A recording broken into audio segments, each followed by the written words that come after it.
ಎಲ್ರಿಗೂ ನಮಸ್ಕಾರ. ಸೊ ಕೆಂಪೇಗೌಡರದ್ದು ಒಂದು ಜರ್ನಿ ಹೇಳ್ತಾ ಇದ್ರು ಎಲ್ಲರೂ. ಸೊ ಹೇಗೆ ಒಂದು ಸಪೋರ್ಟಿಂಗ್ ಕ್ಯಾರೆಕ್ಟರ್ಗಳು ಮಾಡಿಕೊಂಡು ಈಗ ಹೀರೋ ಬಂದಿದ್ದಾರೆ ಅಂತ. ಸೊ ಪ್ರತಿಯೊಬ್ಬರದ್ದು ಒಂದು ಜರ್ನಿ ಇರುತ್ತೆ, ಪ್ರತಿಯೊಬ್ಬರು ಇನ್ನೊಬ್ರಿಗೆ ಇನ್ಸ್ಪೈರ್ ಮಾಡ್ತಾ ಹೋಗ್ತಾರೆ.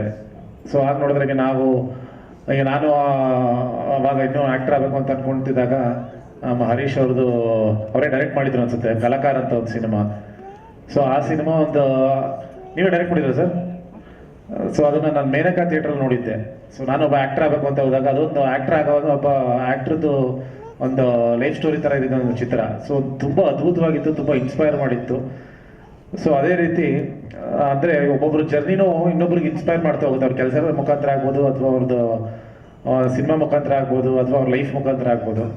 ಸೊ ಹಾಗೆ ಈಗ ಕೆಂಪೇಗೌಡರು ಈ ಒಂದು ಅಂದರೆ ಏನು ಒಂದು ಈ ಕಡೆ ಇದರಲ್ಲಿ ಉದಯ ಟಿವಿಲಿ ಕೆಲಸ ಮಾಡ್ತಾ ಇದ್ರು, ಪ್ಲಸ್ ಸಣ್ಣ ಪುಟ್ಟ ಕ್ಯಾರೆಕ್ಟರ್ಗಳು ಮಾಡ್ಕೊಂಡು ಹೋಗ್ತಾ ಇದ್ರು. ಅದಾದ್ಮೇಲೆ ಒಂದು ನೆಕ್ಸ್ಟ್ ಲೆವೆಲಲ್ಲಿ ಒಂದು ಡ್ರೀಮ್ ಮಾಡಿಕೊಂಡು ಇಲ್ಲ ನಾನು ಒಂದು ನಾಯಕ ನಟನಾಗಿ ಮಾಡಬೇಕು ಅನ್ನೋದೊಂದು ಛಲ ಮಾಡಿ ಅದನ್ನು ಟೀಮ್ ಕಟ್ಟಿಕೊಂಡು ಒಂದು ಸಿನಿಮಾ ಮಾಡೋದು. ಸೊ ಒಂದು ತುಂಬ ಒಂದು ಏನು ಹೇಳ್ತಾರೆ, ತುಂಬ ಒಂದು ಕಷ್ಟದ ಕೆಲಸ ಅದು. ಅಂದರೆ ಒಂದು ಸಿನಿಮಾ ಆಗೋದೇ ಒಂದು ತುಂಬ ಒಂದು ಕಷ್ಟದ ಕೆಲಸ. ಯಾಕಂದರೆ ಈಗ ಎಲ್ರಿಗೂ ಹೇಳ್ತಾರೆ, ಒಂದು ಮದುವೆ ಮಾಡಿ ನೋಡಿ, ಒಂದು ಲೈಫಲ್ಲಿ ಒಂದ್ಸರಿ ಮದುವೆ ಮಾಡೋದು ಗೊತ್ತಾಗುತ್ತೆ, ಅದು ಮನೆ ಕಟ್ಟಿ ನೋಡು ಅಂತ. ಸಿನಿಮಾದಲ್ಲಿ ಹೆಂಗೆ ಅಂದರೆ ಪ್ರತಿಯೊಂದು ದಿನನೂ ಮದುವೆ ಮಾಡೋದಂಗೆ. ಸೊ ಒಂದು ಮದುವೆ ಎಕ್ಸ್ಪೆನ್ಸಸ್ ಒಂದು ಎವ್ರಿ ಡೇ ಖರ್ಚು ಬರ್ತಾ ಇರುತ್ತೆ. ಅಷ್ಟು ಜನ ಬಂದು ಊಟ ಮಾಡ್ತಾರೆ, ಅಷ್ಟು ಜನ ಬಂದು ಕೆಲಸ ಮಾಡ್ತಿರ್ತಾರೆ. ಸೊ ಆ ಥರದೊಂದು ಸಿನಿಮಾ ಆಗೋದು ಒಂದು ತುಂಬ ಎಫರ್ಟ್ ಆಗೋದು, ತುಂಬ ಒಂದು ಒಳ್ಳೆ ಉದ್ದೇಶದಿಂದ ಬರೋಂಥ ಜನಗಳಾಗಬೇಕು. ಸೊ ಅದನ್ನು ಪ್ರೊಡ್ಯೂಸರ್ ಅದನ್ನು ಮಾಡಿಕೊಟ್ಟಿದ್ದಾರೆ, ಕೆಂಪೇಗೌಡರಿಗೆ ಒಂದು ಪ್ಲಾಟ್ಫಾರ್ಮ್ ಕೊಟ್ಟಿದ್ದಾರೆ. ಸೊ ಈ ಮುಖಾಂತರ ಅವ್ರಿಗೆ ಒಂದು ಬಿಗ್ ಥ್ಯಾಂಕ್ ಯು ಹೇಳಕ್ಕೆ ಇಷ್ಟಪಡ್ತೀನಿ ಸರ್. ಯಾಕಂದರೆ ಒಬ್ಬ ಹಸುವಿರೋ ಅಂತ ಒಂದು ಕಲಾವಿದನಿಗೆ ಒಂದು ಸಪೋರ್ಟ್ ಕೊಟ್ಟಿರೋಂಥದ್ದಾಗ್ಬೋದು. ಸೊ ಇಡೀ ತಂಡಕ್ಕೆ ನಾನು ಆಲ್ ದ ಬೆಸ್ಟ್ ಹೇಳಕ್ಕೆ ಇಷ್ಟಪಡ್ತೀನಿ. ಒಳ್ಳೇದಾಗಲಿ ಚಿತ್ರಕ್ಕೆ. ಆಗಲಿಂದ ನಾನು ಆಗಲೂ ಕೇಳಿದೆ ಕಟ್ಲೆ ಅಂದ್ರೆ ಏನು ಅಂತಂದೆ. ಯಾಕಂದರೆ ಕ್ವಾಟ್ಲೆ ಕೇಳಿದೆ, ಅದು ಕಟ್ಲೆ ಅಂತ. ಸೊ ಅದನ್ನೇನು ಹೇಳ್ತಾರೆ ಅಂದರೆ ಅದನ್ನು ಮುಂದಿನ ಇದರಲ್ಲಿ ಅಂತ ಹೇಳಿದ್ರು, ನೀವು ಸುಮಾರು ಕೇಳಿದ್ರಿ. ಸೊ ಇಡೀ ತಂಡಕ್ಕೆ ಒಳ್ಳೇದಾಗಲಿ.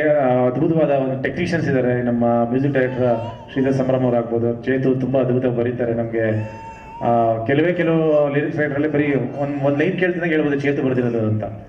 ಸೊ ಅದೊಂದು ಗೊತ್ತಾಗ್ಬಿಡುತ್ತೆ ಚೇತು ಬರೆದಿರೋದು ಕೆಲವೊಂದು ಪದಗಳು. ಸೊ ಗೆಳೆಯ ಅದ್ಭುತವಾದ ಕೆಲಸ ಹಂಗೆ ಮುಂದುವರಿಲಿ. ಸೊ ಇಡೀ ಆಮೇಲೆ ಎಲ್ಲ ದೊಡ್ಡ ದೊಡ್ಡ ಕಲಾವಿದರುಗಳು ಇದರಲ್ಲಿ ಆ್ಯಕ್ಟ್ ಮಾಡಿದ್ದಾರೆ. ಸೊ ಎಲ್ಲರೂ ಬಂದಿದ್ದಾರೆ. ಸೊ ಅವ್ರ ಜೊತೆ ಈ ಸ್ಟೇಜ್ ಶೇರ್ ಮಾಡ್ತಿರೋದೇ ಒಂದು ಖುಷಿಯ ವಿಚಾರ. ಆ್ಯಂಡ್ ಅವ್ರನ್ನ ತೆರೆ ಮೇಲೆ ನೋಡೋದು ನಾವು ನೋಡ್ಕೊಂಡೆ ಬಂದಿರೋಂಥದ್ದು.